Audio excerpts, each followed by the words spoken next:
and vice versa. You feel me? So, you know, it's a lot easier to make deals happen because they both know that they're going to make money off of it. So, what about this right here? Y'all see this right here? This is breaking news even for me. The reason why Golovkin and Munguia could be taking the September 14th date is a knee problem Canelo was experiencing. Shout out to BoxingNews24.com, by the way. Top-ranked promoter Bob Arum says Canelo was having knee discomfort, according to Coppinger. With Canelo possibly missing his Mexican Independence Day date, Golovkin would be able to slide in and take the date for the zone against the popular young Mexican star on the rise in the young 22-year-old Munguia. So, very interesting. So, as of yesterday, Canelo versus Sergey Kovalev is not happening. Canelo versus Callum Smith is not happening.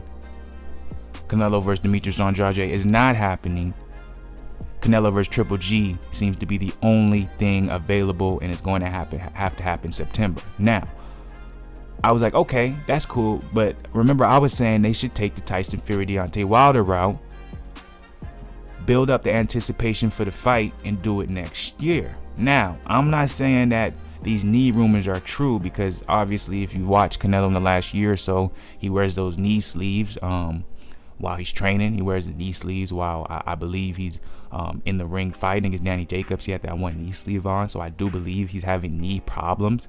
But for this to come up at this period of time where, from what it seemed like Canelo's side of the game, his team, they didn't want the Triple G fight to happen this September, because I do believe they were trying to do the Deontay Wilder Tyson Fury thing, or Triple G was very willing to do it, which in my opinion the reason was because he understands he's older, and that weight can, you know, just basically mean another year older for Triple G. But at the end of the day, I think it's smarter when it comes to making more money as a venue. You should allow that to kind of just sit. So obviously I'm not saying these rumors aren't true, but I think if Canelo's team saw they couldn't get any of the fights they wanted, which now makes sense why there's reports that Callum Smith versus Billy Joe Saunders may happen. Callum was a potential opponent for Canelo.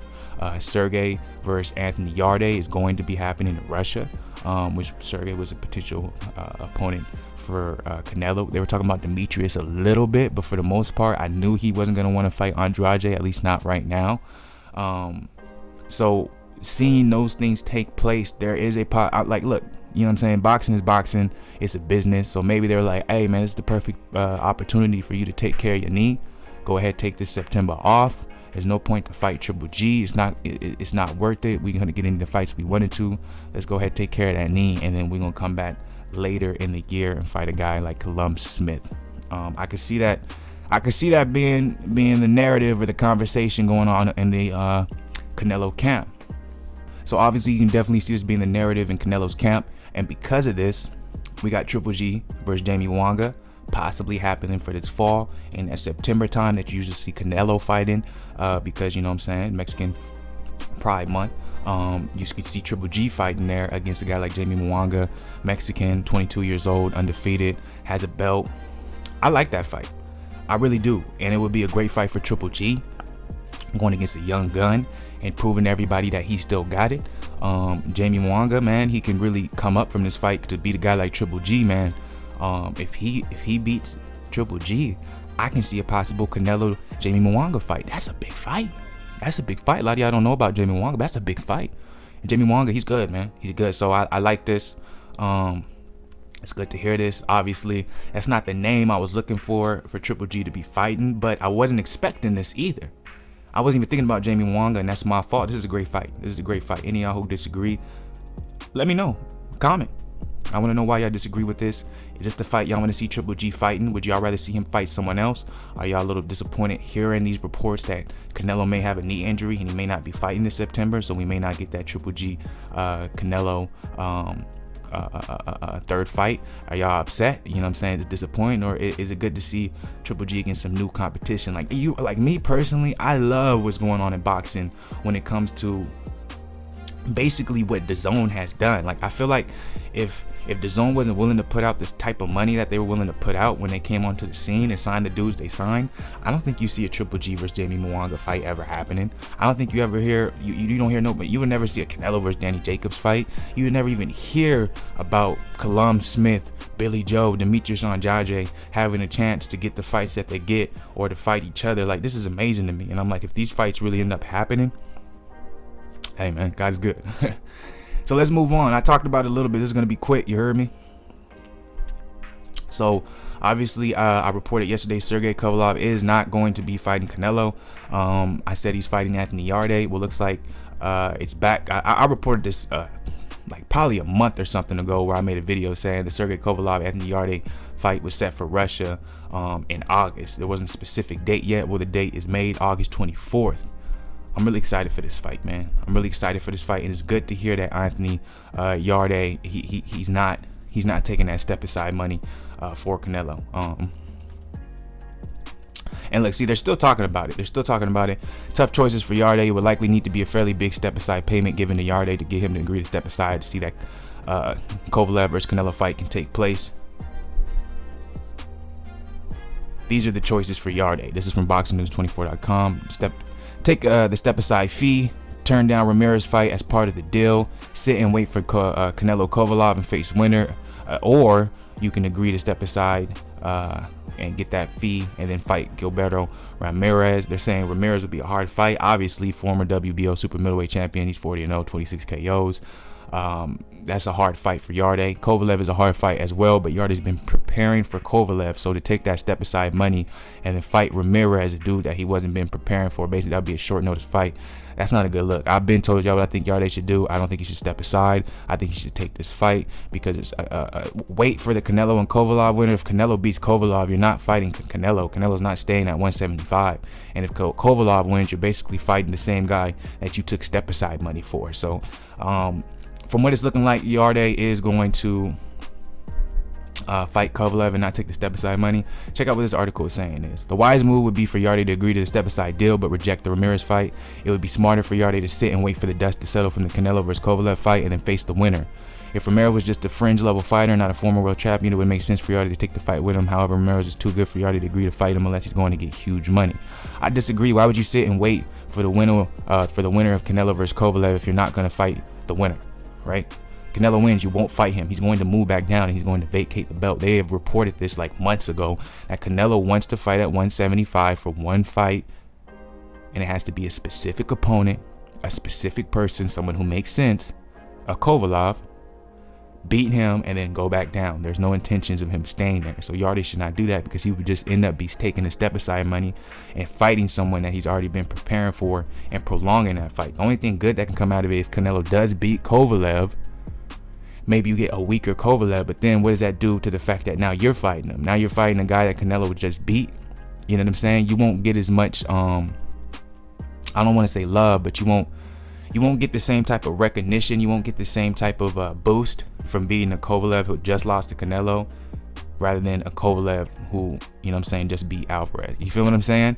So take that fight. Don't do the step aside money. I want to see it. What do y'all think? What do you think Anthony Yarde should do? You think Anthony Yarde should fight Sergey? You think he should take the step aside money? Let me know below. Y'all go ahead, comment, all that good stuff. You heard me?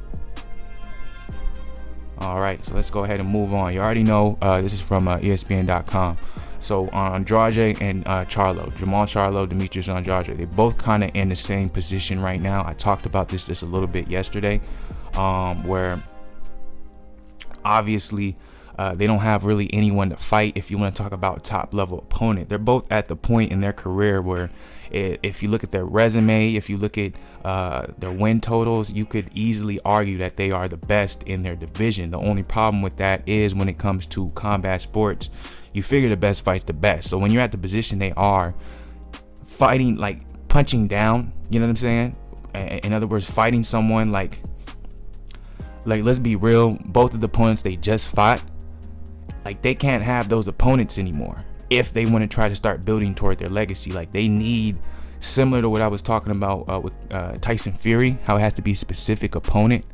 That's what they need right now. They need those specific opponents where they whoever they're fighting has some type of clout or name to them in the boxing community, where when they face them, people are saying, that's a tough fight. That's a very tough fight. It's going to be interesting to see what happens. They both haven't had fights like that yet. And that's what they need to not only start cementing their legacy, but maybe get closer to that Canelo Triple G fight.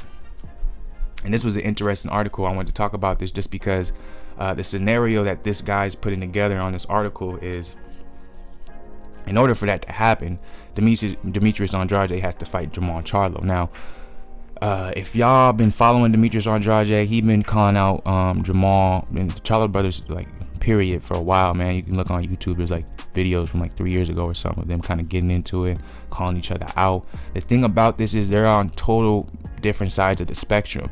Like, what makes you think a Demetrius Andrade and Jermall Charlo fight could be made if they're having so much trouble even having Canelo say Jermall Charlo's name in a sentence? You feel me? They're both under the same people. Demetrius Andrade is associated with Matchroom Boxing under the Zone. So even though Eddie Hearn, he seems to be willing to try and make certain fights happen, even if that means going out of his way and going across overseas to a PBC and trying to make a deal get done, it's just going to be hard, because you got to think about it from Jermall Charlo's side of the game. He's like, what do I gain fighting a guy like Demetrius Andrade? Let's be real. Jermall is more popular than Demetrius. Jermall has a whole company behind him in comparison to Demetrius Andrade, who doesn't. So there's more to gain for Demetrius than there is for Jermall. So I don't see this fight ever happening, even though it makes sense. Like, the two dudes who are arguably the two best in their division, why not face off? And then basically that's who's going to get Canelo next or Triple G next. But it's just not gonna happen in that world. You know how boxing goes. You know, boxing is politics. You know, boxing is business first before anything. You know what I'm saying? And as much as I would love to see that fight happen, it's not going to happen. So it's really, we're just at a point when it comes to these two, it's like, what's next? Most likely what's next is they're gonna have to fight whoever their mandatory is, or they're just gonna have to dig somebody out of the blue. It's not gonna be a notable name, in my opinion. I feel like we won't see neither of them fight a notable name probably until some point next year. And even then, that can be, you know, me reaching, because if you're a top guy, why would you want to fight either of these guys? And when I mean top guy, I mean a money maker. I mean the top of the bill, and Canelo Alvarez and the Triple G. You don't want to fight Andrade or Jermall. It just is what it is. So as stacked as the middleweight division is right now, are the best going to fight the best, or is it going to be kind of like a limbo, kind of like what's going on in the heavyweight division, what's going on in the welterweight division? You got some of the best guys having some good fights, but unfortunately they're not fighting each other. We'll see what happens though. You know what I'm saying? That's how boxing goes. So, you know what I'm saying? Got to stay patient, got to hope for the best.